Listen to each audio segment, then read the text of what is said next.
Hello and welcome to another episode of Talking Politics here at the Hindu with me, Nistula Hebbar, where we unpack the news making the headlines in domestic politics. Without getting into too much of what else happened this week and the last, let's just simply dive into the topic of this episode of Talking Politics, which is the big face-off between Tamil Nadu Governor R.N. Ravi and the Dravida Munnetra Kazhagam led Tamil Nadu government.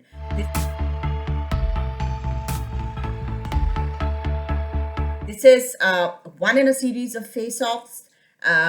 Also, not a standalone thing in terms of the face-offs happening in other non-BJP ruled states and the governors there. But let's just start with what exactly happened in Tamil Nadu. Now, this face-off was triggered over semiotics when Governor R.N. Ravi commented that the word Tamilagam may be more appropriate for the state than Tamil Nadu, than the word Tamil Nadu. While Tamil Nadu translates itself into Tamil land or country, Tamilagam refers to the abode of the Tamil people. So now this, I mean, you may think that there is not much in it, but there is a lot in terms of a name. The Bard had it wrong there in terms of what's in a name, a lot. The suggestion was met with stiff opposition from the DMK as the party's Deputy General Secretary and Lok Sabha MP, Kannumuri, asserted. She said that the name Tamil Nadu indicated, and I quote, our language, tradition, politics, and life itself. It was C.N. Annadurai who made that name official in the State Assembly. This land will remain Tamil Nadu forever. While the AIADMK, the rivals of the DMK there, agreed with the government's position, the state unit of the Bharatiya Janata Party, which is trying very hard to make inroads in Tamil Nadu, it is one of the last bastions where the BJP has not been able to make inroads, welcomed the governor's suggestion. After that, the Tamil Nadu Assembly witnessed dramatic scenes as tensions escalated on January 9th. This was as soon as the governor began his address in Tamil. The legislators, already incensed over this Tamil Nadu versus Tamilagam controversy, raised slogans including Tamil Nadu, Varagave, Long Live Tamil Nadu, and Engal Nadu, Tamil Nadu, Our Land is Tamil Nadu. So all of this was happening while the governor was speaking, and it escalated when the governor skipped portions of the address that was prepared and approved by the state cabinet. Now, governor's address, like the president's address to the joint houses of parliament at the start of the first budget session, the first in the year, basically is approved by the legislature. The executive, that is the government. So the union cabinet passes the president's address, and the state cabinet clears the governor's address, and that is what the governor is expected to read out in terms of the legislative business of the executive to be engaged with in that session. But Governor R.N. Ravi, he skipped portions of the address that was prepared and approved for him, including references to Dravidian stalwarts like E.V. Ramaswamy Periyar and C.N. Annadurai and the Dravidian model of governance. This was shocking to many in the state because of the state of politics in Tamil Nadu. All of these Dravidian stalwarts, it was an ideological sort of neglect that the governor did. The Dravidian politics has dominated Tamil Nadu since, I think, post-independence, and certainly after 1967-69, after which there was no Congress government. Actually, the power was shared between the two Dravidian parties of DMK and AIADMK. So after all of this happened, Chief Minister M.K. Stalin moved a resolution to expunge all deviations made by Mr. Ravi and only take the prepared speech for the record. So the legislators, the government was having none of this. They said the governor was not right in skipping portions of the address, and they said whatever the governor has skipped but is there in the approved speech will be taken as record in the assembly. Now, hitting a new low between the governor's office and the state government, Mr. Ravi walked out of the assembly even before the national anthem was played out. Now, this has raised many questions, constitutional in nature, over whether the governor is bound to follow the directions of the state government. Is the governor at all free to make deviations from the prepared text provided to him by the state government, as Mr. Ravi had done? Now, Article 154 of the Constitution says that the executive power of the state shall be vested in the governor and shall be exercised by him either directly or through officers subordinate to him in accordance with this Constitution. However, Article 163 of the Constitution states that the governor shall exercise his functions with the aid and advice of the Council of Ministers, except for functions which require his discretion. There are certain things which, of course, come under the governor's discretion. These are, of course, scheduled areas, etc., which he can demarcate or she can demarcate. But for everything else, the governor has to depend on the aid and advice of the Council of Ministers and the elected government of that state. Further, Article 163(2) states that if any question arises whether any matter is or is not a matter as respects which the governor is by or under this constitution required to act in his discretion, the decision of the governor in his discretion shall be final, and the validity of anything done by the governor shall not be called into question on the grounds that he ought to or ought not to have acted in his discretion. Now, the 42nd Constitutional Amendment Act of 1976 had made ministerial advice binding on the president, but no such provision had been made with respect to the governor. The Supreme Court of India, however, had been asked to adjudicate in this matter and has, in several landmark judgments, defined the limits of discretionary powers. In the 2016 Nebam Rabia judgment, a 5-judge bench led by the then Chief Justice of India, J.S. Keher, said that Article 163 of the Constitution does not give the governor a general discretionary power to act against or without the advice of his Council of Ministers. The Supreme Court cited the observation of Constitution framer B.R. Ambedkar no less. They said the governor under the Constitution has no function which he can discharge by himself, no functions at all. While he has no functions, he has certain duties to perform, and the House will do well to bear in mind this distinction.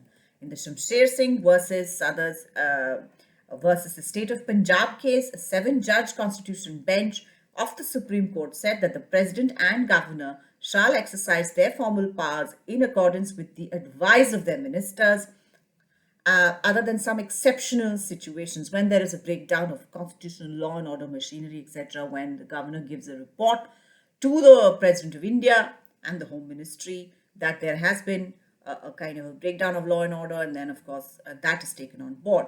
Now, the governor of Tamil Nadu, however, is not the only occupant of the Raj Bhavan on a collision course with state governments. All of these things have happened in the past as well, but of course not in the specific rollout of the way this set of events happened. This is the first time that any governor of Tamil Nadu has digressed from the prepared text provided by the elected government of the state, but there have been face-offs in other states between other elected governments and governors, which is why, as I noted and as I read out in very, very confusing legal language, all of these matters did end up in the Supreme Court. Now, here again, contemporaneously with Governor Ravi, there have been other governors, largely of non-BJP ruled states, who have also come up against elected governments in their states. Those elected governments are headed by parties other than the BJP. So, in October last year, Governor Arif Muhammad Khan, as Chancellor of State Universities in Kerala, asked 11 chancellors to resign, citing irregularities in their appointments. The Pinarayi Vijayan-led left Democratic Front government hit back by passing a bill in the State Assembly that removed the governor as the Chancellor of the state universities. Similar bills were passed by the Mamata Banerjee-led government in West Bengal when current Vice President was Mr. Dhankar was governor there, and the Tamil Nadu government has also done the same. In Telangana, Governor Tamilisai Soundararajan and Chief Minister K. Chandrasekhar Rao have often been engaged in public sparring over issues such as alleged phone tapping of the governor or the governor visiting flood affected areas in the state last year. The government said that that is the job of the executive. The governor can guide but cannot take on the functions of the executive unto herself. A political row broke out in Punjab last October when Governor Banwari Lal Purohit withdrew his consent for a special session convened by Chief Minister Bhagwant Mann to table a motion of confidence. This was again a big face-off that happened in Punjab. In Maharashtra, which was then ruled by the Mahavikas Aghadi government led by Uddhav Thackeray, and with the coalition partners Congress and the NCP, clashed with Governor B.S. Koshyari, Bhagat Singh Koshyari, over their choice of Assembly Speaker. Now, what is it that happens when there is such a power struggle? Now, non-BJP state governments have alleged that these constant face-offs have resulted in delays in getting gubernatorial assent for bills passed by the Assembly and have affected governance. I'm quoting CPI General Secretary D. Raja on the latest Tamil Nadu face-off. The office of the governor is only proving to be a burden on our federal polity. It must be abolished to put an end to interference by the union government in the working of an elected state government. So basically, non-BJP state chief ministers are saying, and their parties are saying, that the governor is acting like the agent of the central government. The central government is saying that governors are acting well within their constitutional rights. As we have seen, there is a lot of gray area, but the Supreme Court has pronounced very definitively in the supremacy of, in terms of executive acts of the elected government of the state. So what is the way out in terms of this kind of clash happening? I mean, apart from the Supreme Court, what else has been done to negotiate this somewhat tricky relationship where politics can enter into a relationship between the governor and the elected government of the state? Several expert panels, such as the Administrative Reforms Commission of 1968, the Sakaria Commission of 1988, and the Justice V. Chellaiah Commission 2002, and the M.M. Punji Commission of 2007, were set up to suggest improvements to the center-state relationship and encourage cooperative federalism, because India is a federal state. It's a union of states. Most of these reports have advocated for appointing non-political governors through independent mechanisms after consultations with the concerned chief ministers. Currently, it is the central government which basically takes a call on who's going to occupy which Raj Bhavan for a period of 5 years, and basically they are dispatched from the center. Very rarely are state governments asked. I've not heard of any situation where a particular governor's appointment has been consulted over by the state government. It is something within the gift of the central government in terms of also distributing patronage. Now, the Sakaria Commission in its report had pointed out that the role of the governor, and I quote, is to see that a government is formed and not to try and form a government, which is that you have to be completely above the fray and not do any kind of politics. However, now these recommendations have not been taken up by any government so far, for the clear reason that whenever there is a central government, it always likes to exert its power through Raj Bhavans, etc. So this is how the situation lies to fare up again inevitably. I don't think that this is something that's going to go away very quickly, because even after the face-off in the assembly, Mr. Ravi, in interactions with newly recruited officers of the Tamil Nadu cadre, had made remarks again in terms of center and state relations. The state government has criticized them. The DMK, in fact, met with sent a memorandum to President Draupadi Murmu saying she should withdraw her pleasure from this appointment and call back Governor Ravi, because there was so much of problem happening with the elected government there. And when the talk is all of cooperative federalism, now this unseemly tug of war between the center's representative and the elected government of the state is highly undesirable and must be resolved somehow. and recommendations which had been made after such similar flare ups and happened under other governments in the past must be taken on board. Now, this is something that is not new, it has happened in the past. There should have been a resolution till now, from as of now, as to how to deal with these situations. It cannot be a problem when it crops up again and again, and therefore it would be a good advice for the government and state governments, ideologically on opposing points of the spectrum, ideological spectrum, to talk it out and to find a way out, because all of this deals with constitutional posts, and this kind of politicization is highly unseemly.